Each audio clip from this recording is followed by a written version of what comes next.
Hello, and thank you for watching. This brief 5-minute message is directed to Binyamin Netanyahu, the Prime Minister of the State of Israel, and Chief Justice Grunis, the President of the Supreme Court of Israel.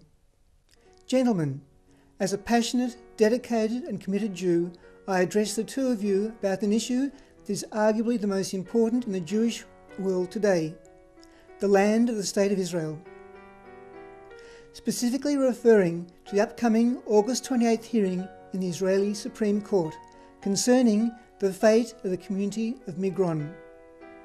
The fate of Migron is so important to me that I, together with an international group of like-minded Jews, issued a petition we called Save Migron, which attracted over 5,000 signatures from 40 countries.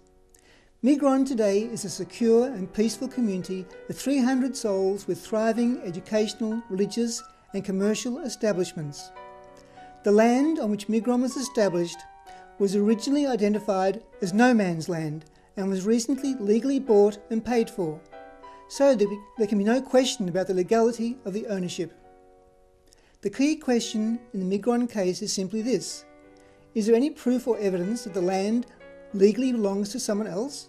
If not, then clearly there is no basis for uprooting and expelling this government-sanctioned community and demolishing their homes. You may look at me, an Orthodox Jew, and presume exactly what I think or what I want to say, but the unique and individual case of Migron is an exception to these presumed stereotype positions.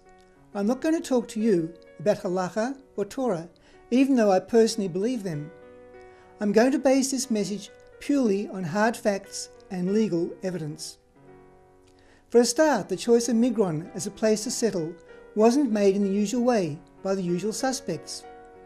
In fact, the Israeli government itself, under Prime Minister Ariel Sharon, made the decision in 1999 to build and settle on the rocky hilltop of Migron, and also approved 500 building sites. There were two main reasons for this. The first was security. Migron is a hilltop location giving a secure and uninterrupted view of the approach road to Binyamin, Route 60. Allow me to remind you that Ariel Sharon himself classified Migron as a strategic outpost that would not be evacuated in any scenario, including militarily. The second factor was the site now called Migron was chosen because historically it had always been empty, unfarmed and unowned, and that no claims had ever been made on the site of the land by the local Arab Palestinians from the time of the Jordanian occupation through to the current court action.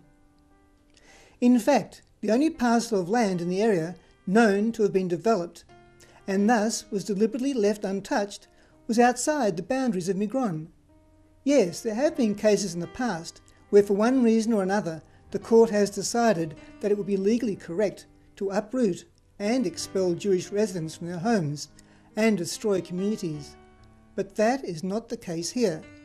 In this instance, and in this location in Migron, a lawful community built on unowned and unclaimed land at the direction of the state's own agencies and ministries should have the full support of natural justice as well as the law and the highest court of the land.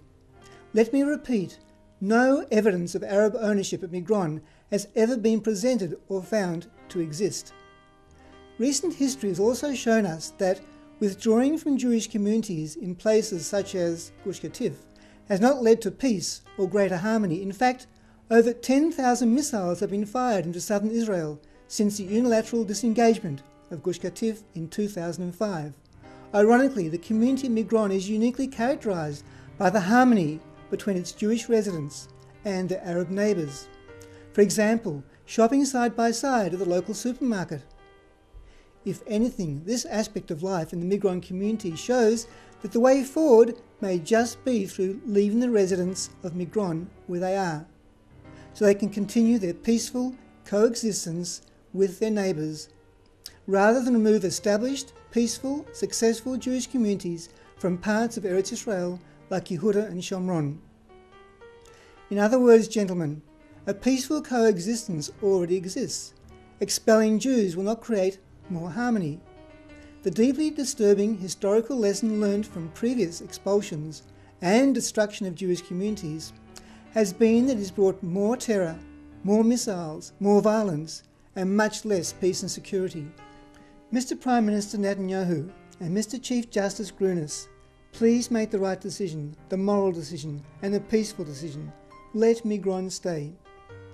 The government's first duty is to protect its country and its citizens, not appease the politicians and the citizens of other countries. No other country would put the interests of other countries over its own. Just imagine if America or Britain were Israel. Would they ever kick out citizens from a part of their own country because Mexico or some European country want them to do so?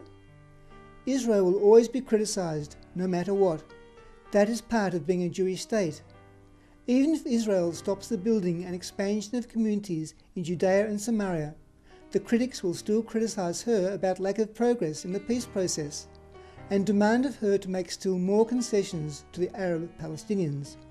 They will always find a pretext to fault Israel. Israel was criticised before 1967, despite the fact that Israel had no presence in the West Bank.